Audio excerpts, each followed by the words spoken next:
Chers internautes et téléspectateurs, c'est avec joie que nous vous retrouvons dans votre émission, autrement dit en compagnie de Bruno et de Kervin. Bienvenue à vous. Merci. Si le mal existe, comment se manifeste-t-il? Dans le mot mal, comme tu viens de dire, tu as dit si le mal existe, ben déjà, on voit sa présence parce que ça fait mal. Oui, il y a la souffrance, eh bien oui, et effectivement, on le ressent, on le sent, et quand on entend, quand on ouvre les yeux, quand on voit de l'actualité, effectivement, on peut voir avec douleur qu'il est bien là, le mal. Qu'est-ce que tu en penses, Kervin? Je rebondis sur les propos de Bruno, de ce que l'actualité ne cesse de nous apporter les effets du mal, en fait. Il nous suffit parfois d'entendre une personne nous rapporter son histoire et d'entendre la douleur qu'elle vit, une mère qui perd son enfant, une personne qui perd son travail. En fait, malheureusement, dans l'histoire humaine, tous les effets nous montrent que le mal est bien présent dans notre vie. D'ailleurs, la naissance amène le mal. La mort amène également le mal. Donc, en fait, le mal est partie prenante dans l'existence de l'être humain. Le mal est donc toujours présent depuis la naissance, comme tu l'as dit, jusqu'à la mort finalement. Mais nous essaierons de découvrir comment et pourquoi le mal existe en nous plongeant au cœur du texte.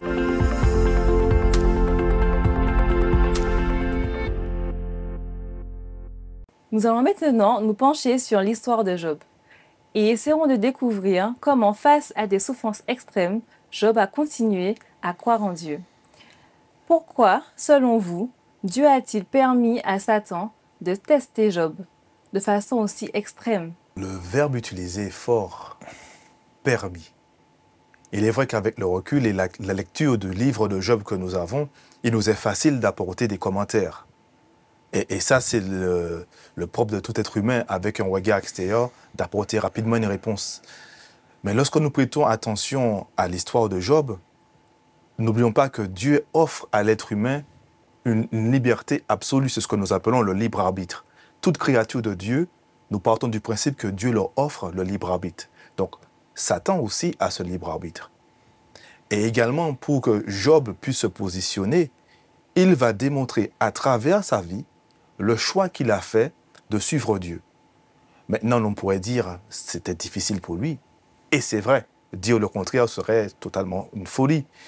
Néanmoins, est-ce qu'une créature a besoin de l'autorisation de Dieu pour faire son choix? Sachant qu'au départ, Dieu a donné à l'être humain, à ses créatures, une liberté absolue de s'orienter vers telle ou telle autre direction. Et en l'occurrence, dans l'histoire de Job, nous voyons que Satan choisit d'eux. Est-ce que Dieu aurait pu finalement le protéger? Quand nous ouvrons le livre de Job, dans Job 1, à partir du verset 8, il est dit, « L'Éternel dit à Satan, as-tu remarqué mon serviteur Job ?» Par rapport à ta question, je disais, est-ce que Dieu n'aurait pas pu le protéger? Mais là, on a l'impression même que, en entendant cette question, est-ce que c'est l'Éternel qui dit à Satan, « Et regarde, j'ai mon serviteur Job. » En fait, l'Éternel dit à... Je reprends le texte. Hein, l'Éternel dit à Satan, « As-tu remarqué mon serviteur Job? Il n'y a personne comme lui sur la terre. C'est un homme intègre et droit, craignant Dieu et se détournant du mal. » Et ce qui va répondre à ta question, c'est la réponse de Satan au verset 9 qui dit, « Et Satan répondit à l'Éternel, « Est-ce d'une manière désintéressée que Job craint Dieu ?» Et au verset 10, il dit, Satan dit, « Ne l'as-tu pas protégé ?» Donc ça répond à ta question. C'est Dieu lui-même qui a mis en lumière Job, qui était très bien jusque-là, qui avait des enfants, qui vivait sa vie de façon très basique. Et Dieu, lui, il a mis en lumière Job et sa vie. Il a parlé de ça à Satan. Pourquoi Dieu, en fait, a-t-il agi ainsi? Mais justement, par rapport à la réponse de Satan, Satan répond, « Ne l'as-tu pas protégé, lui, sa maison et tout ce qui est à lui ?» Donc, dans la réponse de Satan, on comprend qu'en fait, que Dieu n'a pas montré à Satan que Job existait. De par sa réponse, il sait qu'il existait puisqu'il dit à Dieu, « Ne l'as-tu pas protégé, lui, sa maison ?» Donc, en réalité, ici, nous qui lisons, nous avons l'impression que Dieu dit, « Tiens, tu as vu Job ?» Non, non, non, non. Satan avait bien remarqué Job puisqu'il sait que Dieu le protégeait.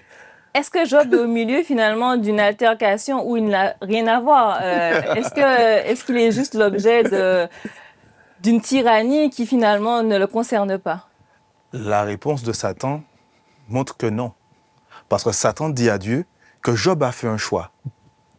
Et c'est parce que Job a fait ce choix que Dieu le protège. J'utilise intentionnellement le conditionnel, que Dieu le protégerait. Oui. Donc Job n'est pas un pion que Dieu essaie de placer et que Satan tente de placer, parce que Dieu de pardon dit à Satan, Job m'est fidèle.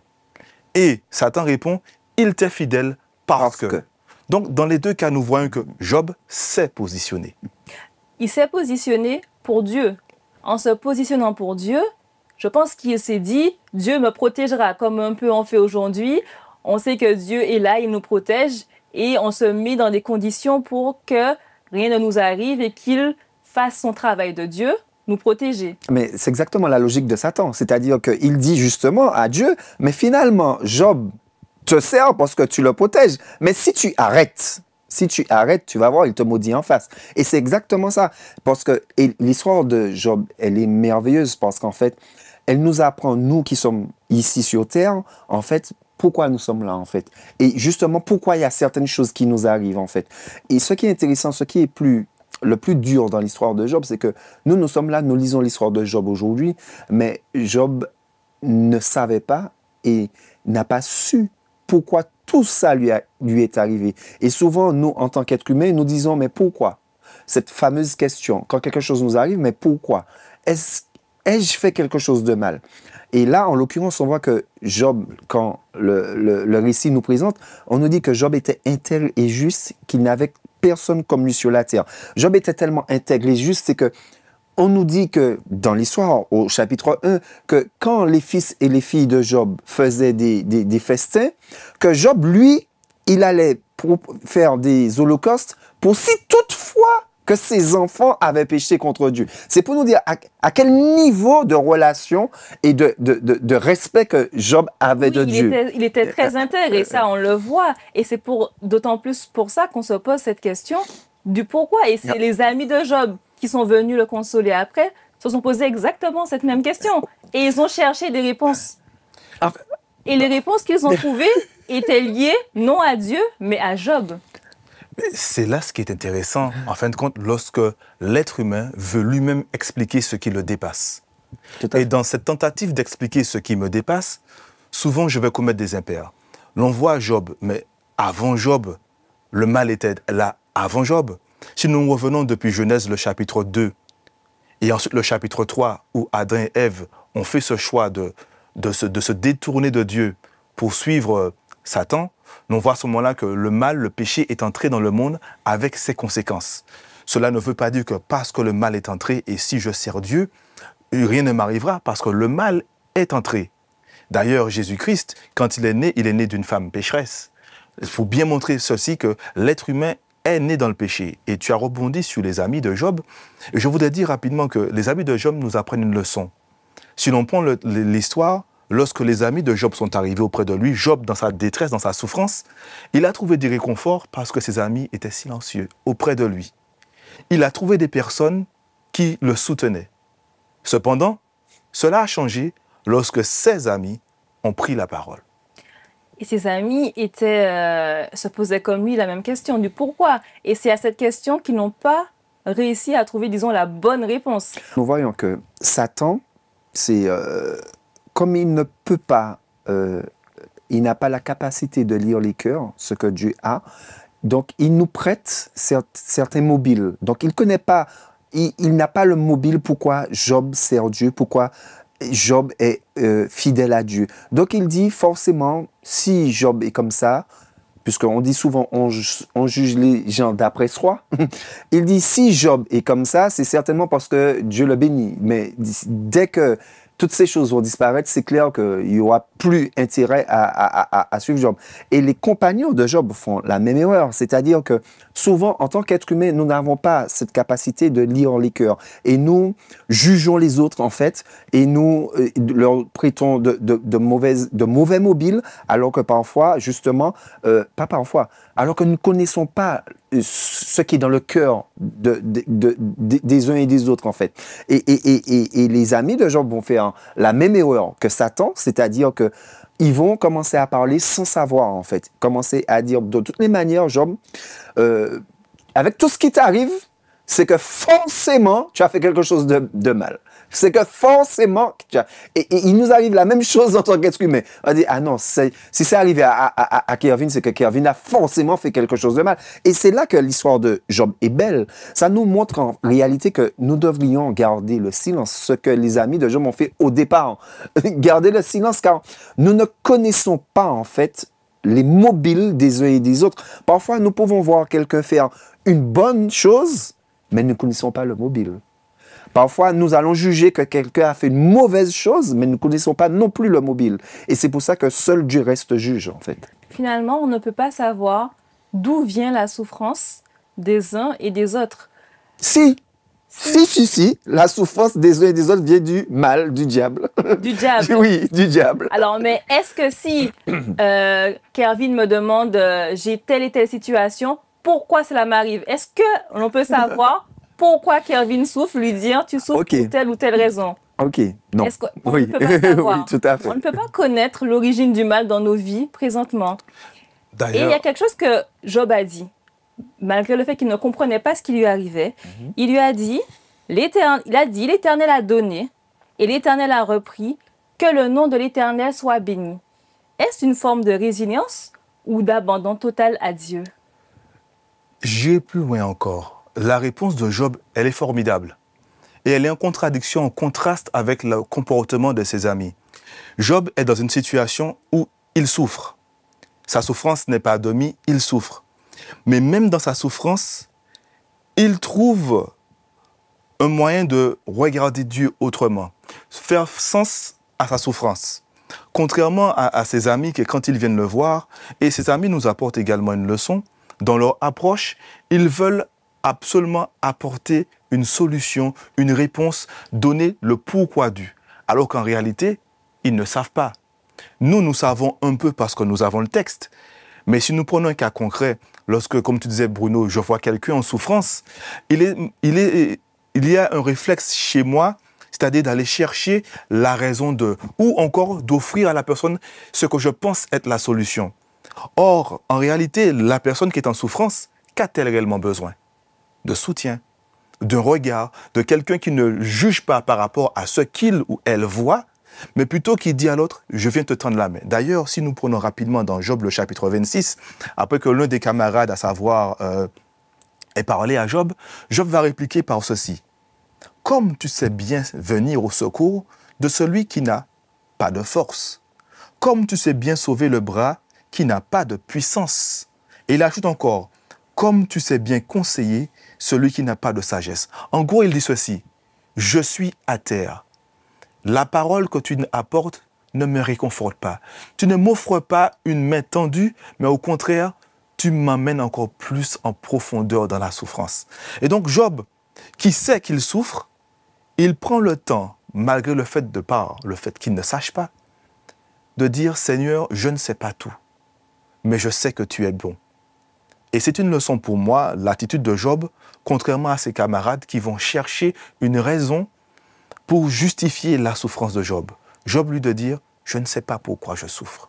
Ce que je voulais comprendre, c'est l'attitude de Job. Il a accepté, il a continué à faire confiance à Dieu, contrairement à sa femme. Qu'est-ce qui les différencie? Pourquoi un a continué à faire confiance à Dieu et l'autre a abandonné?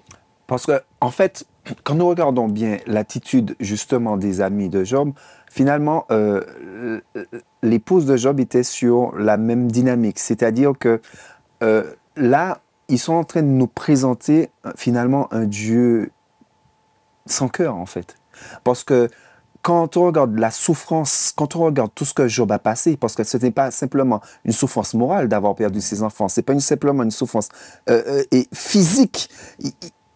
Lui-même, dans son être, il se dit, mais finalement, il en est venu même jusqu'à demandé à ne plus vivre, en fait. Parce que là, comme tu dis, il n'avait plus de réponse. Mais il savait que la seule personne qui pouvait lui répondre, ce n'était ni son épouse, ni sa femme, ni les questions, mais c'était Dieu seul, en fait.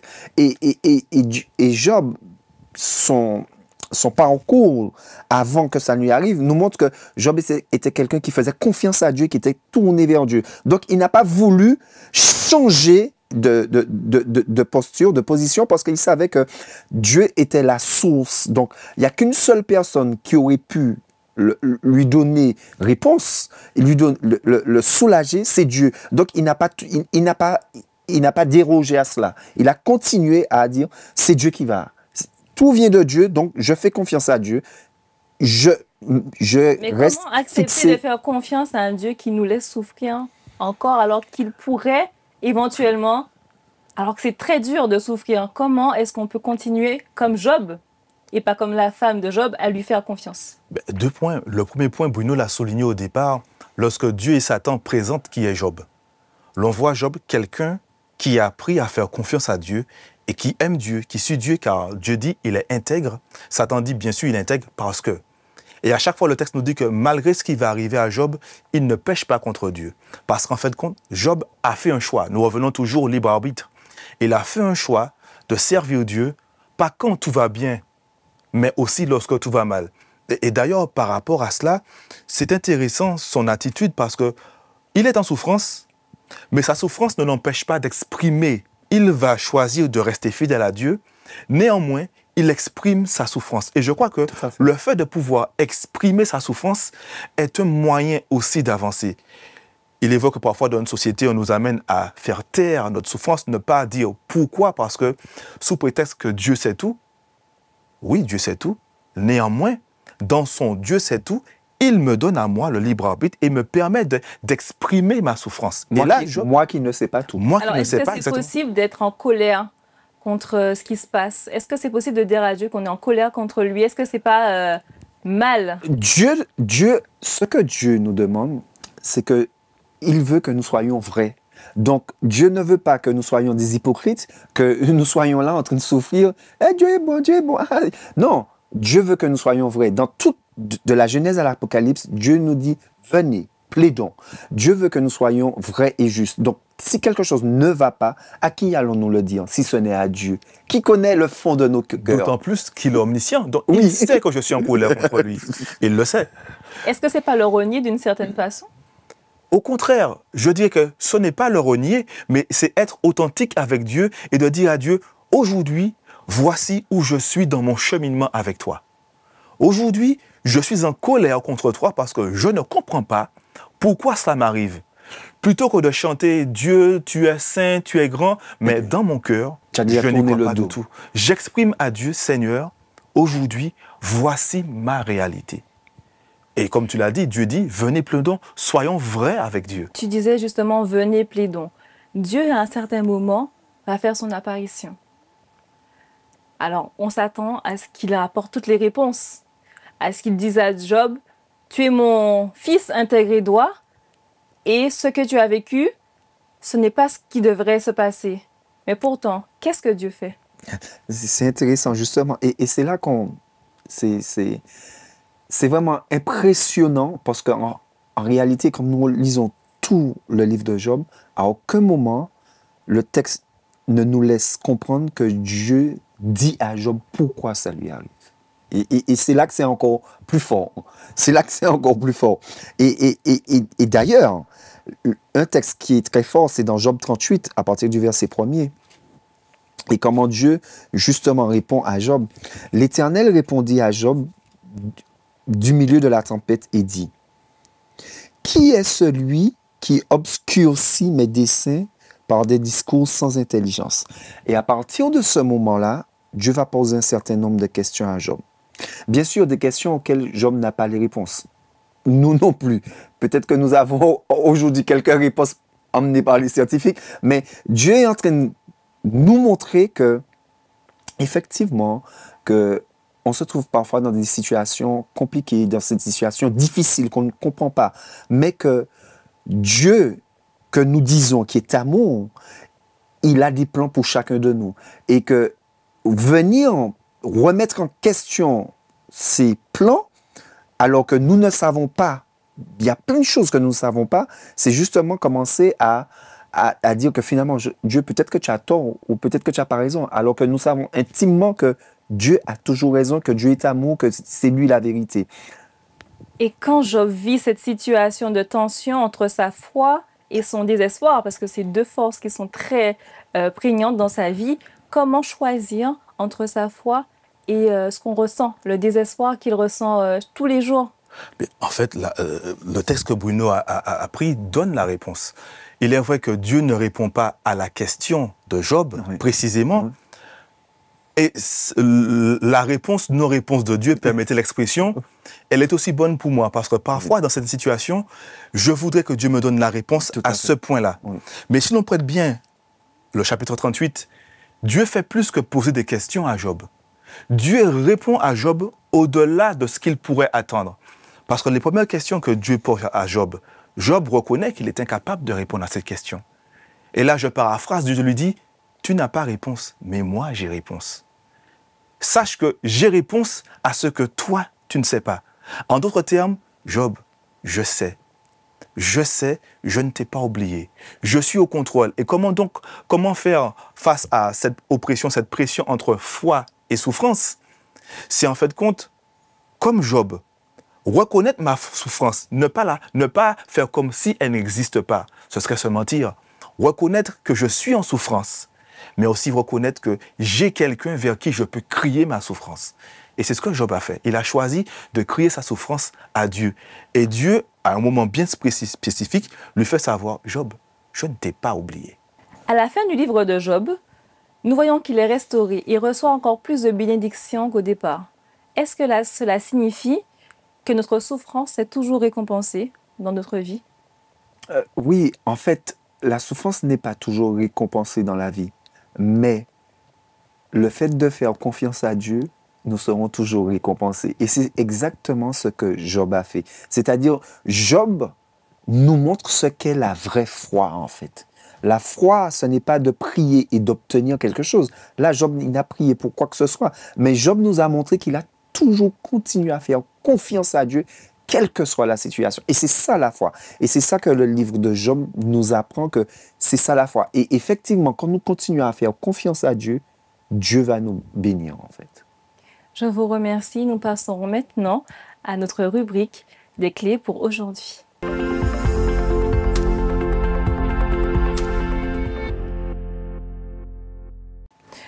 Nous avons vu l'histoire de Job et ce qu'elle nous apprend sur la foi et la confiance en Dieu. Mais maintenant, aujourd'hui, comment pouvons-nous faire pour vraiment le mettre en pratique dans nos vies? Mettre en pratique dans ma vie aujourd'hui. Mais cela me demande un premier exercice. Accepter Dieu dans ma vie. En l'acceptant dans ma vie, faire ce travail avec lui, cheminer avec lui, apprendre à le connaître. Parce que, comme on l'a dit dès le départ, le mal est une réalité présente dans la vie de tout chacun. Donc, je suis confronté à certaines difficultés, à certaines souffrances. Et face à ces souffrances, quels sont les choix que je vais faire? Et mes choix seront orientés par rapport à la perception et le regard que j'ai de Dieu. Si j'ai un regard de Dieu aimant vis-à-vis de moi, malgré ma souffrance, je continue à lui faire confiance. Cependant, si j'ai un regard d'un Dieu qui s'amuse avec moi, je ne peux pas lui faire confiance. En ce qui me concerne, j'ai choisi d'avoir ce regard d'un Dieu aimant et qui est avec moi dans ma souffrance. Et maintenant, quel est le dénouement du problème du mal? Qu'est-ce qu'on peut espérer? Nous savons, qui sommes chrétiens, qui avons la foi, que le mal va disparaître. L'Apocalypse est clair dessus. Il n'y aura ni pleurs, ni deuil, ni mort, ni souffrance, ni tout ce qui nous empêche de vivre une vie de bonheur et de joie. Ça, c'est clair et net. Mais avant ce temps, je vais simplement partager avec vous Jacques 1, à partir du verset 3, qui dit « Sachant que l'épreuve de votre foi produit la patience. Mais il faut que la patience accomplisse parfaitement son œuvre afin que vous soyez parfaits et accomplis sans faillir en rien. » Pourquoi je pense ce texte? Parce qu'effectivement, nous voyons que Job a passé cette épreuve qui était terrible et nous allons tous devoir passer des épreuves, pas forcément comme celle de Job, mais passer des épreuves pour nous polir, pour nous former, pour nous construire, pour nous permettre de grandir en fait. Et l'histoire de Job nous permet de comprendre que nous avons affaire avec un Dieu qui est aimant, qui est patient. Et quand il a dit à Job, qui est celui qui veut obscurcir mes desseins, Job ne sait pas que son livre, son histoire allait donner force et courage à des millions de chrétiens, en fait. De la compréhension de ce que nous vivons et que nous avons affaire avec un adversaire qui est redoutable, mais nous avons affaire avec un Dieu qui est tout-puissant. Je vous remercie pour cette étude et ces éclaircissements sur le problème du mal. Nous avons compris au travers de l'histoire de Job l'amour de Dieu et la confiance que nous devons lui accorder. Je vous remercie d'avoir suivi notre émission jusqu'à maintenant. Vous pouvez continuer à réfléchir, à partager et à avancer autour de cette réflexion. Je vous dis à la prochaine émission. Jusque-là, prenez soin de vous.